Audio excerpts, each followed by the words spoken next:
When people are asked to list heroes, the answers usually range from doctors, EMTs, firefighters, nurses, or anyone in the medical field. Though those are valid answers, substance abuse counselors, also known as addiction counselors, are often overlooked. According to the World Health Organization, also known as WHO, 296 million people have used psychoactive drugs or alcohol, and 48 million of those people remain substance dependent. So that means these counselors are working to save millions of lives.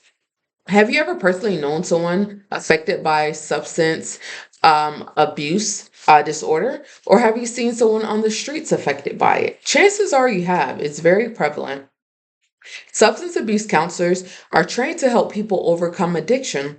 Sober individuals rejoin society as productive members of their communities. One benefit will be a thriving community if everyone is working. Another benefit would include better health care, and a small preview of what my speech would include would be defining a substance abuse counselor, the schooling and training needed, and the benefits of helping individuals become, but more importantly, remain sober. So, according to addictioncounselor.org, this is our road to recovery, there are four types of substance abuse counselors. A basic requirement for all is a high school diploma. So the first one, on the lowest tier, is a certified recovery support specialist, a CRSS. And the unique thing about this certification is that it's designated for a person who has lived experience. That means someone who was either personally affected and they overcame substance abuse, or they have someone in their family or a friend who suffers from substance abuse disorder. Then next we have a certified addiction counselor. This is a certification for an individual with a bachelor's degree and also gets the who provides the counseling services to individuals with substance use disorders. Then we have the certified addiction professional, also known as the CAP.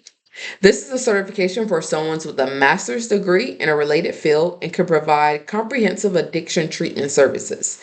Then we have the Certified Master Level Addiction Professional, and this is for someone with a master's degree or higher and a specialized expertise in addiction treatment.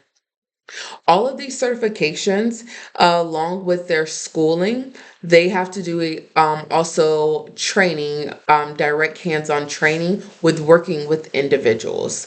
And it could be just even in a capacity of observing these individuals.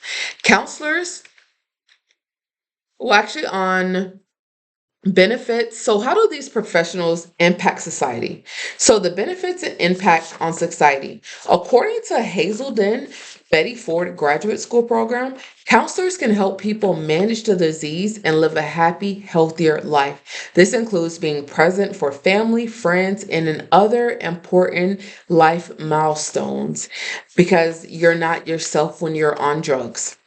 So, even with a functional substance abuse user, this is the person that uses on a regular basis, usually every day, and their body has become so dependent on the substance that physically you cannot tell, and their brain's chemistry has actually now changed to be able to accommodate this influx of substance on a regular basis.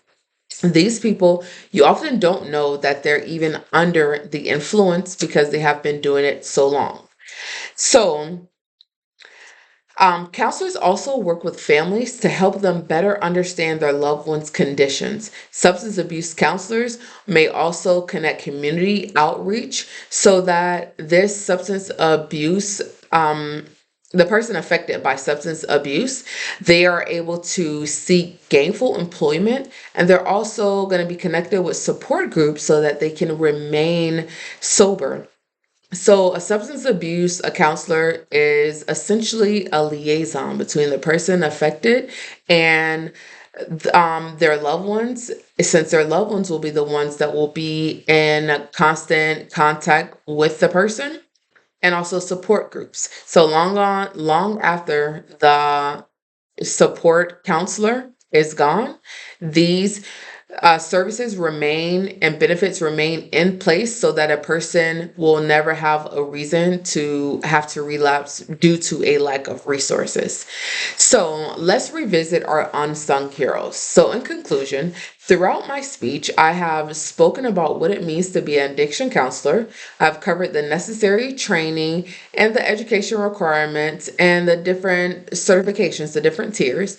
Lastly, I've covered the life changing impacts of counselors. They're literally helping people get back to resume their normal lives. And while the world often celebrates doctors and first responders, substance abuse counselors are everyday heroes too. They work tirelessly to help patients reclaim a sober life.